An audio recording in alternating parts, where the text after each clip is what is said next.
Good morning, I'm Brian. Welcome to the Kruger Diaries, officially episode 1. And we're in Kruger National Park. We've made our way through. We're in just across the entry, and just to let you know, I've just travelled from Hoodsprit, which is kind of the safari hub, or the main safari hub for the central area of Kruger National Park. So let's get someone up my bum, so I'll let them pass. And that was about a 45 to 50 minute drive, and a lot of people will be coming here from overseas. And hang on a sec. Oh, just saw a jackal. Get a bit excited when you see something that looks like an African wild dog. There was a jackal crossing the road there. I've got an African hawk eagle over to my left by the look of it, and a whole bunch of impala, which are basically the staple food of so many animals or so many predators here in the park. So yeah, tons of impala right around me right now. Anyway, 45 minutes, a 50-minute trip, and we're using our Sandparks wildcard pass. If you're going to be here and do a bunch of trips into Kruger, I highly recommend you get this pass, the wildcard pass, if you're an international resident. Cost around $550 Australian. It's around, I'll throw up the calculation, the conversion, sorry, which I think would be around 420, 430 US, but I'll get a more accurate idea for you. And that might seem like a lot of money, but that gives me entry to 80 parks for a couple, what we paid for. I think that might have been a family pass, but there's only 2 of us. There might be slightly more if you've got a couple of kids, but around that sort of money. And I just checked as we came in here to give you an idea, if you're here spending a bit of time as we are, that single entry for a couple was 135 Australian dollars, or around 90 to 95 US dollars. So what's that? That's roughly about 4 trips into the park, 4 day trips into the park. I've got unlimited entry for a couple to 80 Sandparks parks. That will include Table Mountain and the cable car. I think there's a discount there as well. So very much worthwhile getting this wild card. They send you an e-card if you're overseas, so it's not a physical card. Always keep this letter handy, this confirmation letter. It's got the start date of your entry into the park. And just to advise, you can't preempt your dates. Once you purchase, it is from that purchase date. So kind of purchase as close as you can to the dates you're going to think you're going to be into the park, and it'll go from 12 months from there. So no entry fee, don't pay anything. Once you're in, it's free to get in. It's not free, you paid for it, but you know what I mean. You don't have to worry about paying any extras when you get in here to the park. Always carry, she didn't ask for it, but always carry your ID, which has your ID number in it. In this case, we used our passports numbers to book the pass, and it matches up onto the confirmation letter. So certainly worthwhile getting that. So let's go check out Kruger National Park, a little bit of wildlife so far, and let me see what information. When you get to Open Gate, at least you get through one gate, then you go to another gate reception. They check your car twice to make sure you don't. They ask you whether you've got any firearms, any drones, that sort of thing. I've got a whole bunch of camera equipment with me apart from a drone. My drone's back in Hoodsprit. That's another story as well. But I've got 2 camera bodies, 3 lenses, the video camera, obviously doing this one on the GoPro. So you fill out a little form when you get to the second gate of Kruger. I'm here, currently it's Wednesday, and it's very quick to get in.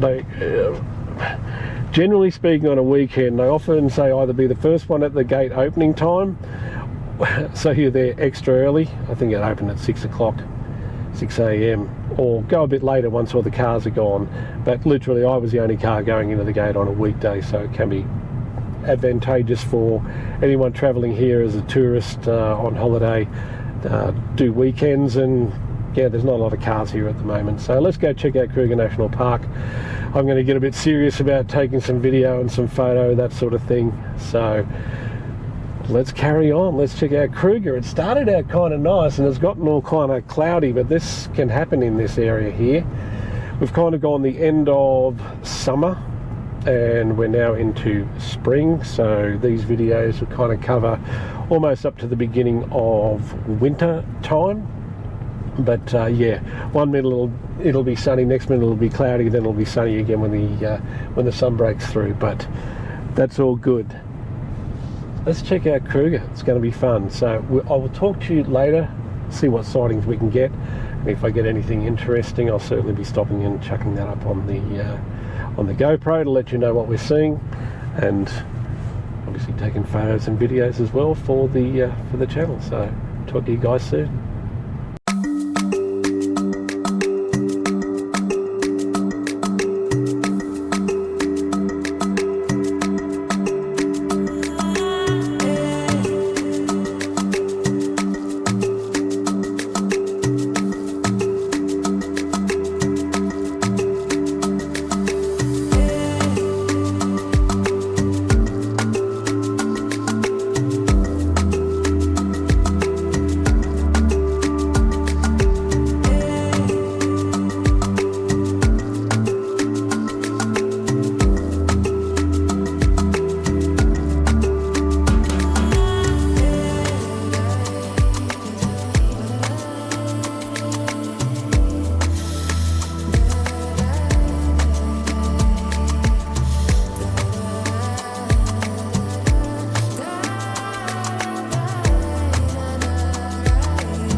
G'day. Okay, so just to give you an idea of where I've travelled on this drive,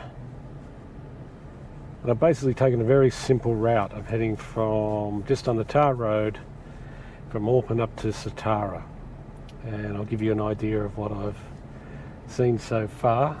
Actually, just excuse me. Okay, so the reason I've stopped to do this little bit is because I've just come across my first Ellies of the day. So there was, I'll show you the video, it'll be the mum and the small one up in the shade of a tree, and I've got another youngster just here, but the light's pretty good, but right behind a bush, if you will, just having a feed. So not a great shot at the moment, but just thought I'd take this time to, I'll just turn off the engine for a sec. Take this time just to have a bit of a chat about what we've seen on the way up here so far. I'm not that far from Satara, so probably 5 clicks or something like that. This Ellie might come out in a minute. Excuse me, I'm just going to pull over.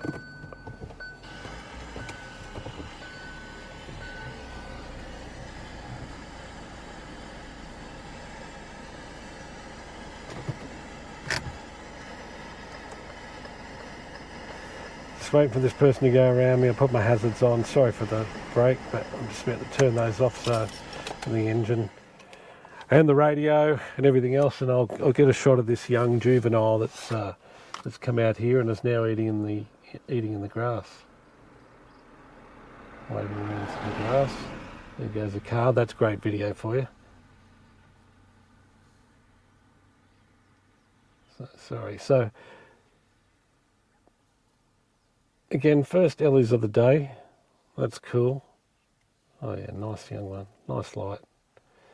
Had some nice kudu bulls that I wasn't fussed on the angle. They're a little bit far away, and I could see them, but nice kudu bulls. If you're not familiar with kudus, they got probably some of the most impressive horns of any antelope in Africa. Maybe the sable antelope, and the kudu males have the most impressive horns. Sorry, just turning off the video camera for a sec. So what do we have? We had those zebras, impalas. Don't dismiss the impala. They are the breadbasket of South Africa or Southern Africa. They really are. Look, everything from jackals, hyenas, cheetahs, leopards, lions, wild dogs, all the major predators prey on impala, and they keep the numbers in check. But without the impalas, you probably wouldn't get the predators around here as much as they do. As much as lions will take larger prey, and sometimes leopards will as well, sometimes wild dogs, and sometimes cheetahs, really the staple diet is the impala. So take some time, as I do, to appreciate the impalas. So got a nice, only a couple of giraffes so far, a nice big bull giraffe having a feed. Got some wildebeest, also known, when I was growing up, we used to know them more as the gnu or gnu, GNU, but wildebeest seems to be the common one. These are the blue wildebeest, and there's 3 different types of wildebeest.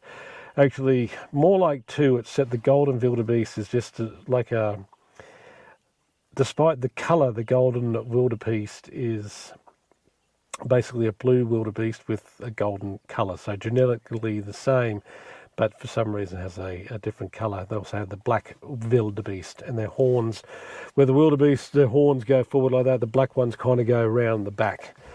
But what else do we have? Well, they're the main one. Plenty of plains game. I'm glad to see my first Ellies of this morning, one of them nice and close.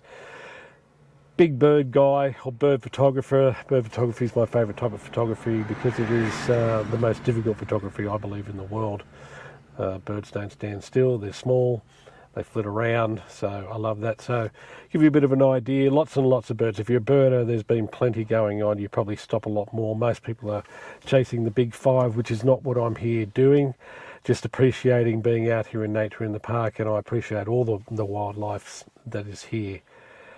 They're all exotic and beautiful to me. Some of the birds that are kind of a bit of a standout for me. Let's start with some raptors. Now, I didn't get any good shots, but I'll throw up a couple of pictures. So raptors, before I forget, because I did one fly over, there was a soaring battle-ear eagle, and I can give you a photo of one of those. Then we have had one African serpent eagle and a couple of brown snake eagles. The light was against me, so I didn't get any shots. The soaring battle ear went straight over the top, so there's no way I was going to get a shot of that from the inside the vehicle. As I said, the other 2 have been in shaded areas, so not great light, but I can put up pictures of the brown snake eagle and the African serpent eagle. Why they move from serpent to snake, why they don't call them both snake eagles or both serpent eagles, I don't know. They probably both eat lizards as well. Also, 3 types of rollers. The European rollers are still here. They're migratory.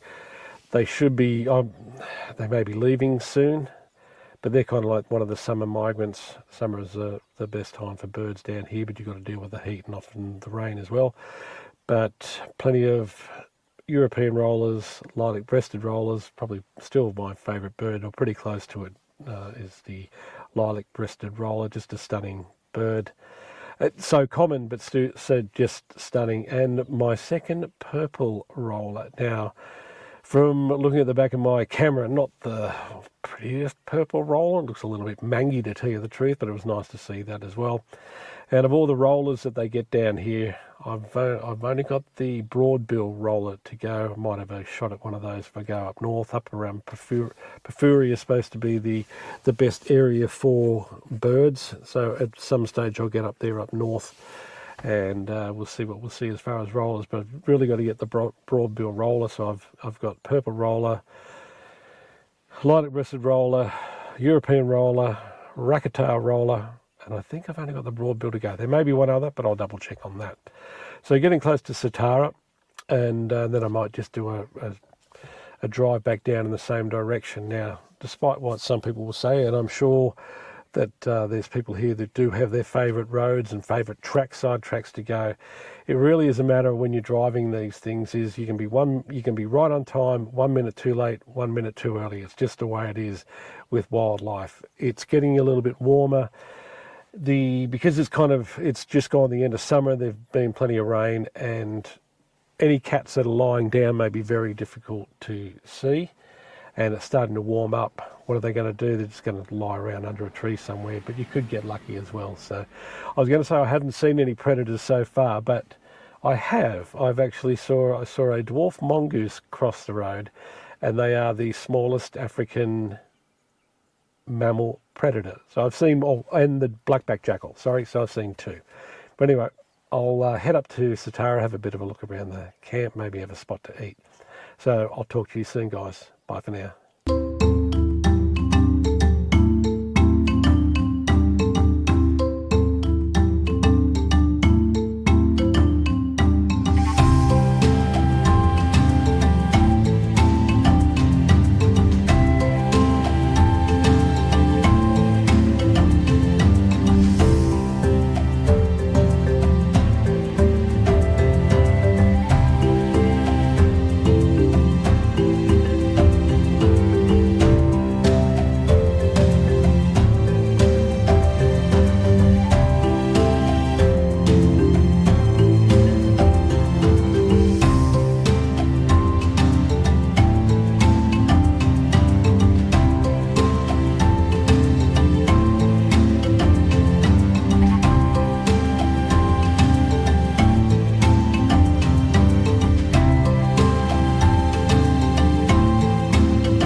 G'day everyone.